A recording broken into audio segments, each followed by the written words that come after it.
I've been waiting ever since 8. Guess my baby's got another date. Stood up, broken hearted again. I'll bet she's out having a ball, not even thinking of me at all. Stood up, broken hearted again.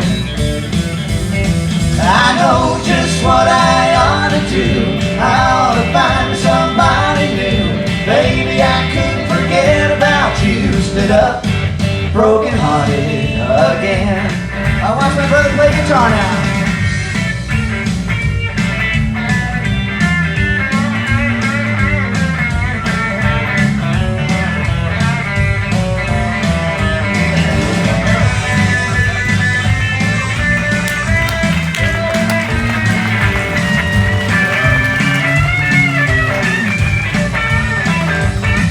Why must I always be the one staying at home, never having any fun? Stood up, broken hearted again. Well, I guess I'll go on being a fool, sitting around looking for you. Stood up, broken hearted again. I know just what I ought to do. I ought to find somebody new. Baby, I couldn't forget about you. Stood up, broken hearted again. Stood up, broken hearted again.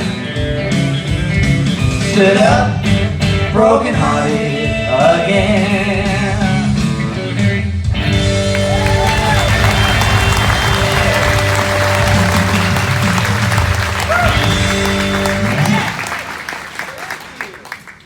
You guys finally made it.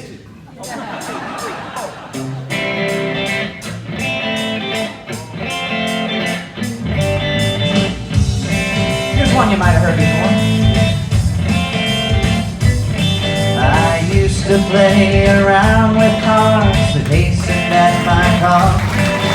But when I met that little girl, I knew that I would fall. Poor little fool. Oh yeah. I was a fool, poor little fool, I was a fool, oh yeah. She told me how she cared for me, and that we never part. So for the very first time, I gave away my heart. Poor little fool, oh yeah. I was a fool, poor little fool.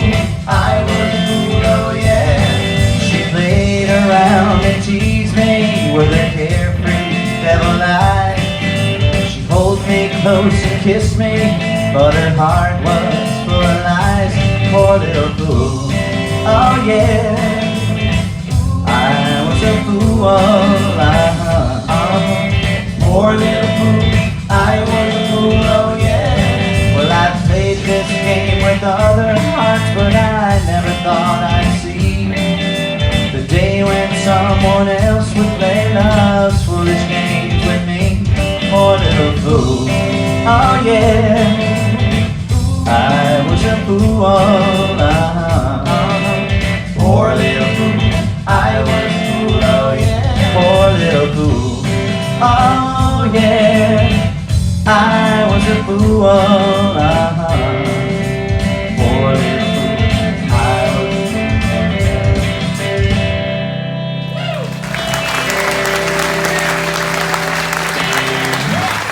Thank you so much. Okay, so Matthew, how did this all begin? How did our pop start singing? Well, for those folks, I can get a little history lesson here. Our pop started a little early. He was 6 years old when the Ozzie and Harriet show was on the radio, and 8 years old when they debuted on television. Now, our grandfather Ozzie, by the way, it's Ozzie Nelson, not Osbourne, the real TV dad, okay? Grandpa Ozzie was quite a guy. He got like 3 hours of sleep a night, and he was a band leader that made good with a radio show, going way back to the Red Skelton Hour. That's who kind of discovered him and his wife, Harriet. He met our grandmother, Harriet, who was Harriet Hilliard when they met. She was a singer based out of New York City, but she was raised in the Midwest. She was born in Des Moines, Iowa. And, oh yeah, we got some Midwesterners here. You guys are smart being here tonight. I know, I was in Minnesota yesterday. It's minus 25, and there were 3 feet of new snow. So, you know, when the family called from the Midwest, and my wife's from the Midwest, you know, I said, "Oh, the weather here is horrible. It's just horrible." What a day we had today, right? Pretty nice. I never got the snowbird thing, but now that I'm 51, I get it. But anyways, our grandfather decided to get into this little thing called television. You know, the Nelson family made a TV movie. Actually, it wasn't even a TV movie. It was a movie for Universal Pictures called Here Come the Nelsons, and it was a success. So television in 1952 was at its, at its dawning age. And the Ozzie and Harriet show, or The Adventures of Ozzie and Harriet, as it was called, well, our grandfather thought, well, it could work on this thing, but as soon as this fad called television goes away, we can get back out on the road and keep singing. And it just never happened. They wound up making 435 episodes over 14 years of Ozzie and Harriet. Yeah. And we know that there are a lot of women in here that used to kiss the television set when Ricky came on. Yeah, it all started because of a girl. Her name was Arlene. Now, the Ozzie and Harriet show had been running for a while. Our pop was used to being a star on television and stuff, but he was the most down-to-earth guy you'd ever want to meet. He really was. He'd started so young, it was just kind of what he did, and people were surprised that this really good-looking guy who was a star was actually kind of cool. And one day he was at school. He went to Hollywood High School, back when you wouldn't get knifed. It was a good place, and there was a girl there named Arlene. Arlene was a year older than he was, and for some reason, every boy at Hollywood High wanted a date with Arlene. She was a sure thing. There was that. Well, some things don't change, do they? You know. Anyways, Arlene played hard to get. It was hard for our dad to kind of get her to agree to go out with him. Probably had to do with the fact she was also dating David. I'm not sure, but she said yes. And our dad told us this story that he drove over the hill. They lived in Hollywood. He drove over the hill to the valley to pick her up where she lived. And he said a block of ice got into the convertible that night. And to break the ice, he turned on the car radio. And Elvis Presley was singing That's All Right Mama. And Arlene lost her mind over how sexy Elvis was. Oh, I love Elvis Presley.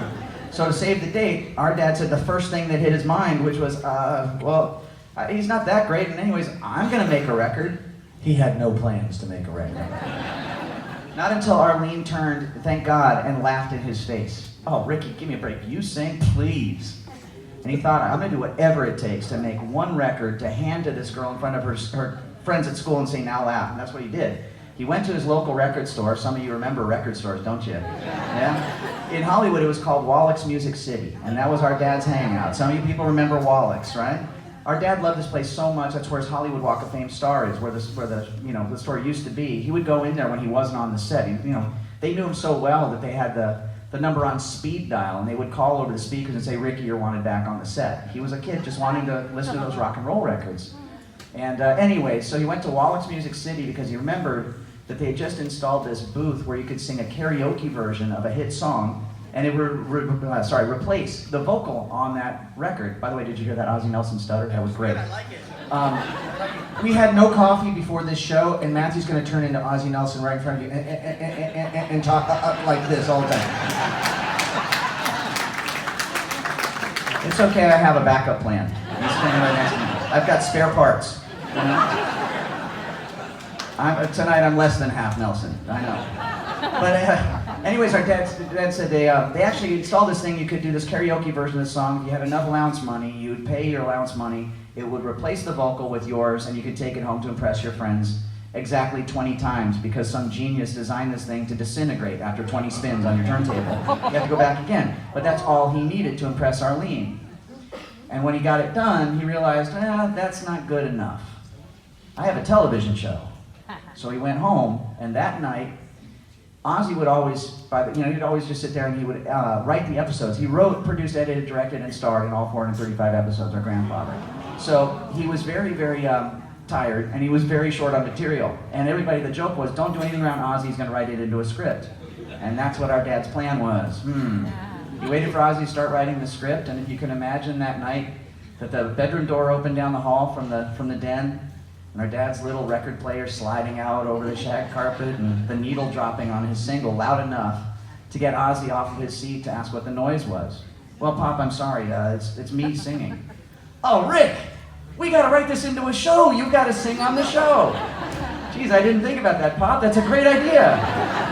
And they recorded it for real. And the musicians back in those days, you know, it was guys like Barney Kessel that used to work on the show. He was a jazz great and stuff, but he hated rock and roll. But he wanted to do our grandfather a favor, so they recorded it. They did Fats Domino's I'm Walking.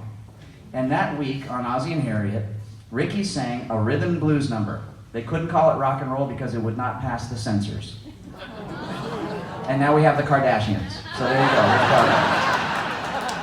It sold 1 million copies that week. Now normally that's not a big deal, but in those times, believe it or not, nobody had ever really understood the power of television to sell rock and roll records. Our grandfather did because he was a former band leader, did whatever it took.